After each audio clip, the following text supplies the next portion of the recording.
Hi everybody! So, mag-unboxing lang tayo ng nakuha natin na craft swap. So, again, thank you very much to Vess of A&V Crafts kasi hindi lang swap box ang pinadala niya sa akin, but she also sent 2 journaling packs na meron na kayong mga journal notebooks that she handmade. So, handmade niya talaga to. She stitches this and then meron ding notepads na kasama na dalawa. So, we have 2 of this gift packs na ipaparapol natin this coming Sunday, 5:30 p.m. That's July 14 para sa ating virtual Bible journaling event. So, if you're not yet part of our community, please search us on Facebook. That is Bible Journaling PH. And you will know that it is our group because makikita nyo na admin ako. So, admin si Scrapbooky Crafter, si Nazy, si Ces, and we have a few moderators, si Ana at saka si Tina. So, that will be our group. So, if you haven't joined us yet, and if you are interested in doing and learning more about Bible journaling, please join our community. So again, thank you A&V Crafts for this sponsorship. Now we will begin unboxing this craft swap. And before that, thank you dahil may kasama siyang mga chicha. So I would be happy for my shift tonight dahil meron ako mga kakainin. Thank you so much, Vess.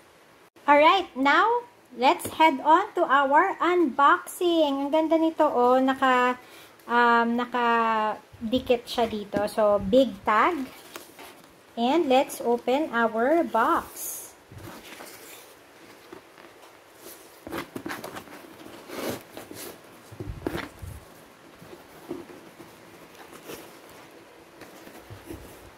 Okay.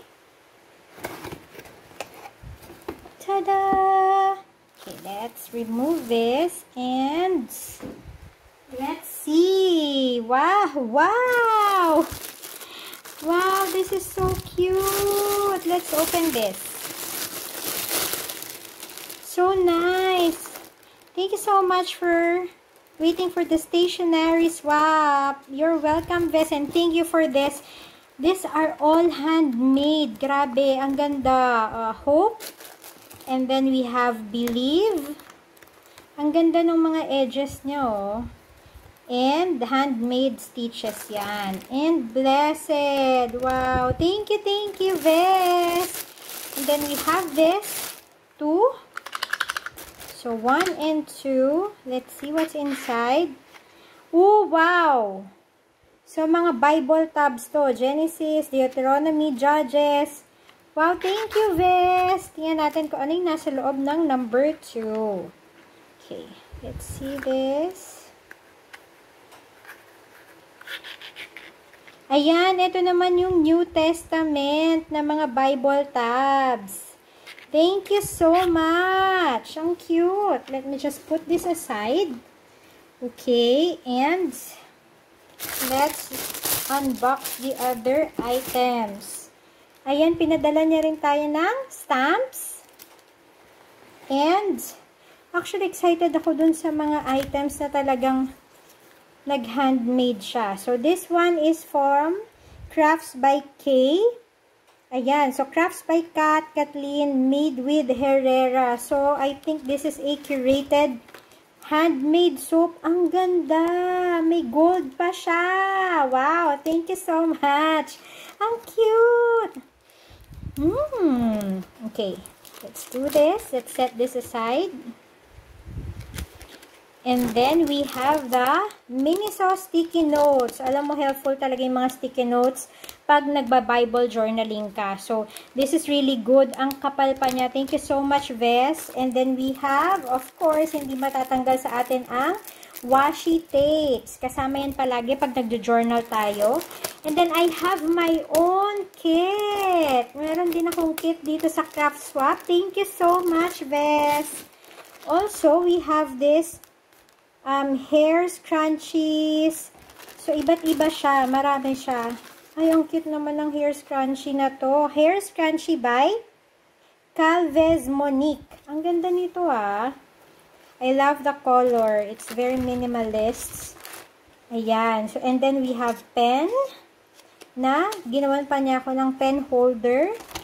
We also have a lot of ephemera that we can use for our journaling. And envelopes. Ay, gusto ko tong envelopes na to. Usually, yung ginagawa ko sa mga envelopes, dinidikit ko sila sa journal ko para sila yung tagahawak ng mga ephemera. And then, I can just journal everywhere and get my ephemera from that. Preach to yourself. So, I have this notepad and a lot more ephemera and designed card stacks in here. So, balik lang natin sila dito.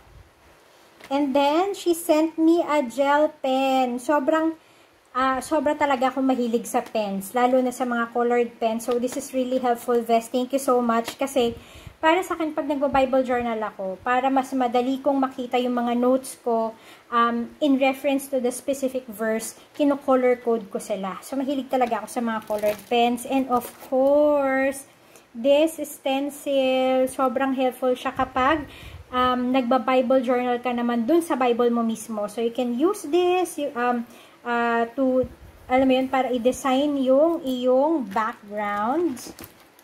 And, these are die-cut shapes. Ayan. So, marami pang mga die-cuts dito, mga ephemera that we can use. I think this is really good for planning your year ahead for your Bible journaling and a lot more ephemera. Yan. So, ito pala yung mga design niya. There you go. And, alpha stickers. Mahilig din ako sa mga alpha stickers. Ang tawag dito, stickers naman, Navy Marine Marina. So, this is from American Crafts. Vess, thank you so much. Ang dami mong pinadala.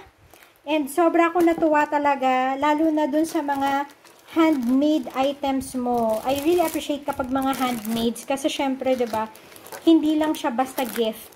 Yung gift of time and, you know, effort to do that para lang ipadala sa'yo, yun yung hindi mo matutumbasan. So, thank you so much, Vess, and thank you for your generosity again for sending this 2 packs of journaling kit para sa ipaparaffle natin for the upcoming event sa Sunday. Again, I hope everybody was able to appreciate all of the good stuff here and catch you again on our Bible Journaling PH community in Facebook. Bye!